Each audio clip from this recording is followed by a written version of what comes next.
একটা কাজ হচ্ছে ইষ্টবৃত্তি, একটা কাজ হচ্ছে নাম দেওয়ান। এই ইষ্টবৃত্তি আর নাম দেওয়ানটা যদি আমি প্রতিদিন তাকে তাকে আমার মধ্যে এনে আমি যদি করতে পারি, আমি যদি তাকে নিয়ে আসতে পারি আমার কাছে, এক নম্বর কাজ হলো। আর প্রতিদিন আমাদের সাধনা একটাই, যে মুখে কি, মুখে জয়গুরু বলবো না, মুখে জয়গুরু বলবো না, জয়গুরু জয়গুরু বলবো না, এই সাদা পোশাক পরবো না।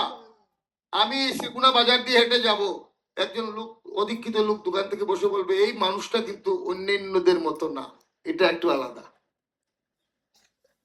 ওই লোকটা কিন্তু অন্যান্যদের মতো না, ওইটা কিন্তু একটু আলাদা। কেন আলাদা সে খুঁজবে। এটা আমার ছেলে আর ওই সুসেনদার ছেলে দেখি এক সমান না, ওর ছেলেটা দেখি আলাদা। কারণ কি, খুঁজে পাবে যে না ওর ঠাকুর আছেন, ওর বাবাইদা আছেন, ওর অবিন্দা আছেন। আমার ঠাকুর আছেন, বাবাইদা আছেন, অবিন্দা আছেন, আমি মুখে বলতে বারণ করেছেন আচার্যদেব। আমার চলন, আমার আচরণ, আমার কথা যাতে তাকে মানে মানে মানুষের কাছে এস্টাবলিশ করে দিয়েছে। ঠাকুর বলছেন না, দীক্ষার সময় সংকল্প করেছে আমার জীবন জ্যোতিও সেবা, তাকে আমার পারিপার্শ্বিকের প্রত্যেকের ভিতর সর্বতভাবে প্রতিষ্ঠিত করুক। তারপর তিনি বলছেন যে একজন এসে জিজ্ঞেস করলো, হরে কৃষ্ণ ভাই তোমার ঠাকুর দেখতে কেমন একটু বলো না। হরে কৃষ্ণ ভাই ঘর থেকে ঠাকুরের ছবিটা এনে বললো এই দেখেন আমার ঠাকুর কেমন আছে। বলছে মোটেই না। বলছেন যেদিন বলতে পারবে বুক টুকিয়ে আমাকে আমার ঠাকুর কেমন জানো, আমাকে দেখে বুঝো আমার ঠাকুর কেমন। বলছেন না আচার্যদেব। তাহলে আচার্যদেব বলছেন যে আমি যদি বলতে পারি আপনি কেন পারবেন না।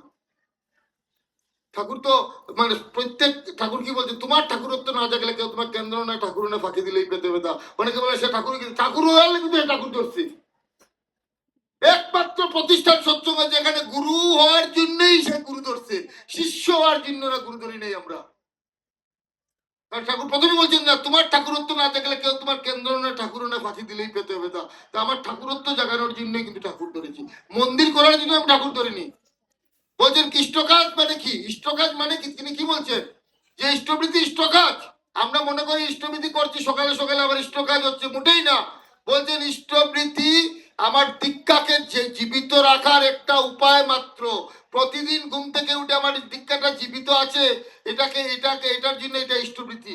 পূজাতে গিয়ে বললেন পানের খিলি যারা বিক্রি করে পানের দোকানি, সে পানের দোকানির যে পান, সে পান পাতার উপরে একটা ভিজা কাপড় রাখে, রাখে কিনা, রাখে কিনা। ভিজা কাপড় কেন রাখে, পানটা যদি নেতাইয়া না যায়। যদি পানটা যদি দীক্ষা হয় তাহলে ওই ভিজা কাপড়টা ইষ্টবৃত্তি। তো সৎসঙ্গটা কি ইষ্টকাজ? বলছি সৎসঙ্গ ইষ্টকাজ না, সবাই মিলিয়ে সম্মিলিত ভাবে তাকে নিয়ে আনন্দ করা বা তাকে নিয়ে সাধনা করা হলো সৎসঙ্গ। সৎসঙ্গ